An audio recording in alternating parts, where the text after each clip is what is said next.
Much. Thanks for joining us here this morning on a blustery, cold morning. But thank you for joining us. Today marks the official opening for SAPOL of our Operation Nomad. We know fire bans commenced on the 1st of November in the lower southeast and the mid-north, and today they're commencing in Adelaide and the Adelaide Hills, which coincides with the launch of Operation Nomad. As you'll be aware, Operation Nomad is a proactive policing operation we run each year, which is targeting fire behaviour in and around the fire ban season. We have 63 persons of interest that we monitor throughout the fire danger season, particularly on days of very high and catastrophic fire danger. That's a fluid number of people. We feed intelligence in from police resources across the fire danger season. We continually monitor and speak to these people and engage with them across those periods of high fire risk. During the 24-25 Operation Nomad period, there were some 88 fires that we investigated that we found to be suspicious. About 30 of those were determined to have been deliberately lit, and about 16 people were apprehended and placed in front of the courts. Our Operation Nomad will see proactive police patrols deployed to those areas of high fire danger in and around the state. It's a statewide operation. Our intent is for the early detection of fire or dangerous behaviour, which includes the use of power tools on days of total fire bans. So the CFS have some terrific resources on their website which detail the permits and other types of behaviour required if using tools on non-total fire ban days. Police are part of that enforcement as well. We also, in recent years, have had the authority under the bushfire offender monitoring orders. We currently have 3 people in our community whom are electronically monitored through bushfire offender monitoring orders. We also have another 2 matters in front of the courts at the present time where the police make application to a magistrate for the granting of an order, which then requires the person who is the subject of the order to be electronically monitored across the fire danger season. So the bracelets go on at the start and come off at the end of the season. It's a really good proactive measure that we use extensively during days of very high and catastrophic fire danger, so we know where those people are who pose a risk to the community, and we actively engage with them and the other remaining people of interest to ensure we can keep the community as safe as possible across the fire danger season. Now I'm going to hand over to Brett Lachlan to discuss. Well, the official start of summer now brings all parts of South Australia under fire danger season conditions, and it's an important reminder to the community that all we are missing is that heat, those windy conditions, and we have everything we need for fires to be a real threat to the community across South Australia. The AFAC seasonal outlook was released, and it has highlighted a number of parts of South Australia as having below average soil moisture, and what that means is that as the summer season progresses, those areas will dry out quicker and we could see risk in those areas. However, it's not just the parts that we've listed in the seasonal outlook, parts of the Murraylands, Riverlands and the mid-north, for example. The whole state, South Australians know this well. Once summer sets in and we start seeing that regular routine hot weather, and though today it is cool, we know that weather is coming. Once we start to see that, we know that there will be those conditions that threaten communities. The launch of Operation Nomad today, which coincides with the start of summer, is an important reminder to the community to use common sense. Far too many fires each and every year are caused because of reckless and indifferent behaviour that people are doing in the community. The use of power tools in the middle of the day on hot and windy days, the use of fireworks illegally, things like this. These are the kind of preventable fires that Operation Nomad, that our work between the CFS and the MFS is keen to stamp out, because every fire we prevent is a better outcome for the community and a better outcome for the brave firefighters that are standing behind us. Every time they don't have to go out and risk their lives, that's a win. So we urge everybody to take this summer seriously, to prepare their properties, to undertake the bushfire plan so that they know what to do, where they'll go, what they'll take in the event a fire threatens their safety, and of course to follow the rules and stay up to date with all the information. I'll hand over to my colleague Jeff Simon. The MFS certainly supports the CFS and also SAPOL in Operation Nomad and the bushfire season. We would encourage all South Australians to have a bushfire action plan regardless of where you live. We know that fires can burn deep into the metropolitan area, and we also know that all of our South Australian residents either travel or holiday in regional areas, in bushfire prone areas. So we would encourage everyone, regardless of whether you live in a bushfire or a high risk area, to actually make sure you have a bushfire action plan to actually keep sure that you are safe through the community, through all parts of the year. Thank you. Question for Commissioner Newitt. So you were speaking of those 63 persons of interest. Can you tell us exactly why they're persons of interest, like what sort of attributes they have? Yep, sure. Thank you for the question.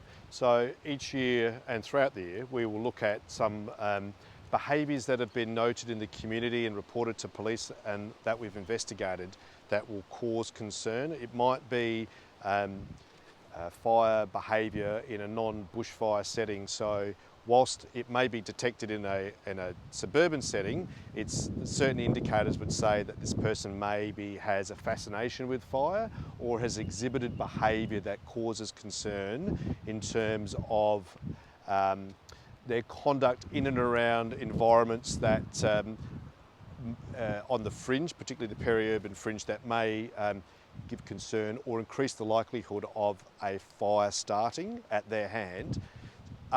It's really quite simple in the way we manage it, and that is it's proactive visiting, it's sitting and talking to the people, and often engaging, particularly with young people, with the family unit as well, to address some of the behaviours that we've noted. Our absolute goal is to prevent the commission of fires because of the destructive nature. By doing this, we're working more closely with the young people or the people and with their families to say, please be more respectful of the broader community needs. Are you able to share any, breakdown of what that cohort looks like? Does it affect people of all walks of life, or? I like policing generally. We deal with people from all walks of life. I don't have specific details as to age and demographics with me. It's a pretty broad spread of people, and not just from rural areas by any stretch. It goes into the metropolitan area. This 63 number, does it usually sit at around that number every year? Is this particularly high or particularly low considering? It's a fluid number. We continually evaluate the intelligence that comes in and go out and speak to people. So no, that number's around the typical number. But it is an ongoing assessment made by our state intelligence branch with the assistance of the local intelligence officers, both in the city and in the country. So these people can be spread throughout the whole state. And out of the fires that happened in the 24-25 year, what percentage were suspicious and what percentage were due to negligence? So again, I think out of the 88 that we said there are around 30 that were deliberately lit. That's after investigation by attending police. So they'll look for some obvious ignition sources, things starting from the side of the road. But you raise a good point about negligence. So we always make the appeal for people to think twice before entering paddocks with vehicles, and to be very mindful of what they're doing on the verge. And then, as Brett mentioned, the use of power tools. We have seen a number of fires commence because of the use of power tools in a negligent way. People must have a 10-metre clearance. They must maintain materials to extinguish a fire nearby, and a competent person must be present at all times. And of course, on days of total fire ban, many of these tools and activities are just simply not safe and should not be undertaken. What would you say is a larger threat at the moment? These people who are starting the fires or people who are negligently causing them? I think that traditionally we've seen fires commence from a lot of sources. We know through farming activities, through industrial activities, or through negligence, and even discarding cigarettes. It really goes across the spectrum. That's why we're here today, to encourage all people to stop and think, particularly as we start to enter the drying of the environment, the high winds, high temperatures. Once a bushfire gets going, it's very difficult to stop. So prevention is most definitely what we're asking and seeking to achieve this year. We've had quite a slow start to summer. We've had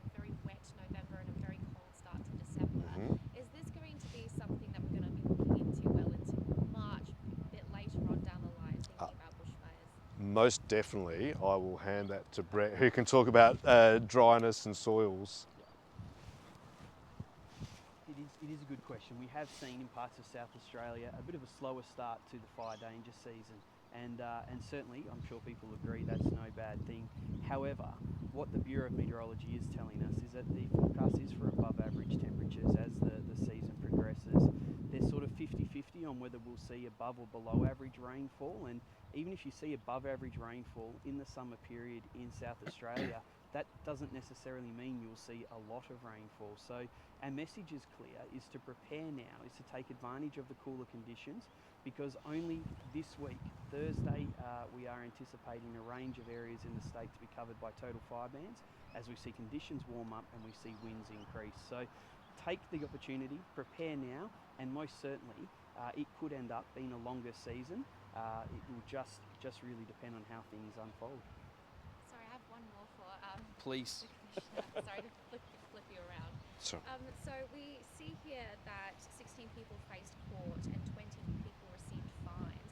What's generally the punishment for starting a fire if you're found guilty? okay, so if it's a deliberately fire, it becomes a bushfire. Arson has a maximum penalty of life imprisonment. So they're down from that point all the way down to some types of behaviours that may not start a fire but are clearly dangerous. They may receive an expiation. So the law allows for a complete assessment of circumstances based on what we find at the time. And indeed, over the years, we've seen more and more types of behaviour come within the legislative regime, because once that fire starts, incredibly difficult to stop, and it places lives and homes and property at risk. Do we see many people face jail time for this behaviour? Absolutely. So when we look at the bushfire offender monitoring orders, they are people who have a conviction for a bushfire offence, for an arson offence, and they've served a period of imprisonment. So we most certainly do. So 3 bushfire offender monitoring orders issued at present, with another 2 applications in front of the courts. Because 30 fires that have been confirmed as suspicious seems quite high. Is that quite high? Should punishments be a bit harsher for something like this? I think that on average throughout the year we'll see that number of fires. That's why we have Operation Nomad. We dedicate resources and police officers and police security officers across the state to actively patrolling areas of high fire risk. The penalties are what they are. They offer a good range for proactive policing and also for as a deterrent as well. They are adequate for what we see. It's a case of how we investigate and how we detect. As you'd appreciate, it can be difficult to exactly determine the start of a fire due to the destruction, but they're the ones we've said, yep, these are suspicious fires, deliberately lit. Just a question for Chief Officer Lachlan. Are there any situations at events at the moment that you'd like to make any comments on? Any ongoing fires? At the moment, no ongoing fires, but that message about the hot weather returning for Thursday is very clear. So we have this couple of day window. If you're hearing about the fire danger season for the first time today, I urge you to take that seriously, to do some preparation over coming days, because we know that hot and windy weather is going to be upon us just later this week. And that will be the start of what we know will be a regular and ongoing pattern of hot, windy days and threat to the community as the fire danger season progresses. And you only have to look at the events of last Monday, where we saw fires break out in the Mount Remarkable National Park, on Kangaroo Island, across the mid-north, to see that we are in fire danger season, that the risk is real, and that fires can spread rapidly across the landscape and threaten your safety. And that message about be ready or not is clear. Whether you're prepared or not, fires will still occur and can still threaten your safety. So we're urging people to take this seriously. Perhaps just one for MFS before Sure. we let you guys go. You were saying earlier about the importance of, even if you're not in a bushfire area, you still need to be thinking about plans. Do you have any examples of when a bushfire perhaps threatened a more suburban area, and just the value of being prepared there? We have large areas of Adelaide that actually sit inside a bushfire zone of Metropolitan Adelaide. So there is a whole range of areas that you can get onto the CFS website and actually review whether you do sit in a bushfire area. But certainly we have large areas of the community that actually sit in a bushfire area.